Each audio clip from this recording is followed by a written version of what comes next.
1 on Monday morning, supplementary, page 102.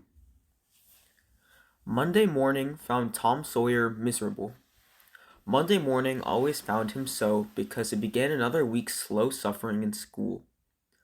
He generally began the day with wishing he had had no holiday in between. It made the going into prison again so much worse. Tom lay thinking. Presently it occurred to him that he wished he was sick. Then he could stay home from school. He examined himself. No sickness was found, and he investigated again. This time he could detach stomach ache, but it soon grew feeble, and presently died wholly away. He reflected further. Suddenly he discovered something. One of his upper front teeth was loose. This was lucky. He was about to begin to groan as a starter, as he called it, when it occurred to him that if he came into court with that argument, his aunt would pull it out, and that would hurt. So he thought he would hold the tooth in reserve for the present, and seek further.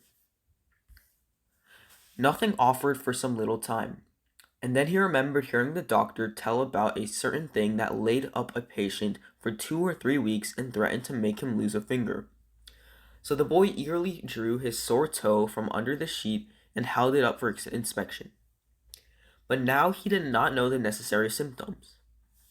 However, it seemed well worthwhile to chance it, so he fell groaning with considerable spirit. But Sid slept on unconscious.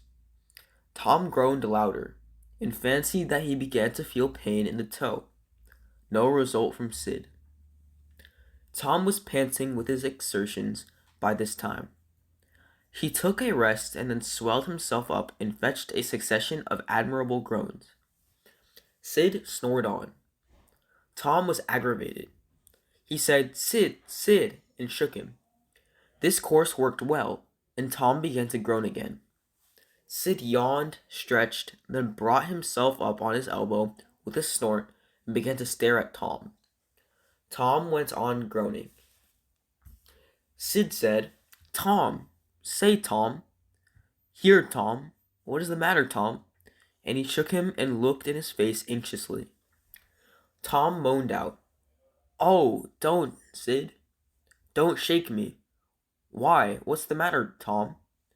"I must call Auntie." "No." "Never mind.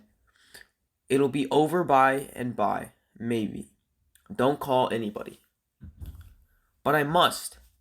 "Don't groan so, Tom. It's awful. How long you been this way?" "Hours. Ouch." "Oh, don't stir so, Sid, you'll kill me." "Tom, why didn't you wake me sooner?" "Oh, Tom, don't. It makes my flesh crawl to hear you. What is the matter?" "I forgive you for everything, Sid. Everything you've ever done to me. When I'm gone." "Oh, Tom, you aren't dying, are you?" "Don't, Tom." "Oh, don't. Maybe. I forgive everybody, Sid. Tell 'em so, Sid.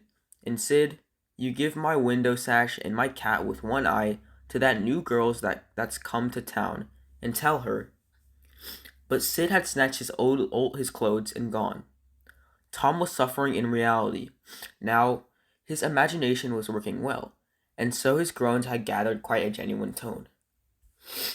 Sid flew downstairs and said, "Oh, Aunt Polly, come. Tom's dying." "Dying?" "Yes'm. Don't wait. Come quick." "Rubbish. I don't believe it." But she fled upstairs nevertheless, with Sid and Mary at her heels, and her face grew white, too, and her lips trembled. When she reached the bedside, she said, You, Tom. Tom, what's the matter with you?" "Oh, Auntie, What's the matter with you? What is the matter with you, child?" "Oh, Auntie, my sore toe's dying." The old lady sank down into the chair and laughed a little, then cried a little, then did both together. This made her feel better, she said.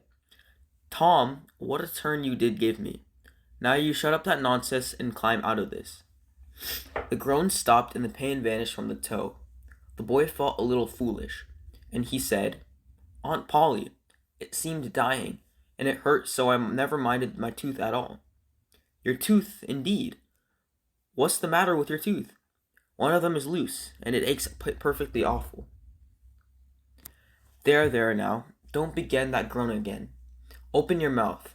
Well, your tooth is a little loose, but you're not going to die from that. Mary, get me a silk thread and a chunk of fire out of the kitchen. Tom said, "Oh, please, Auntie, don't pull it out. It won't hurt anymore. I wish I may never stir if it does. Please don't, Auntie. I don't want to stay home from school." "Oh, you don't you? So all this row was because you thought you'd get to stay home from school and go fishing. Tom, I love you so, and you seem to try every way you can to break my old heart with your mischief." By this time the dental instruments were ready. The old lady made one end of the silk thread fast to Tom's tooth with a loop and tied the other to the bedpost. Then she caught hold of the chunk of fire and suddenly pushed it almost into the boy's face. The tooth was hanging loosely by the bedpost now.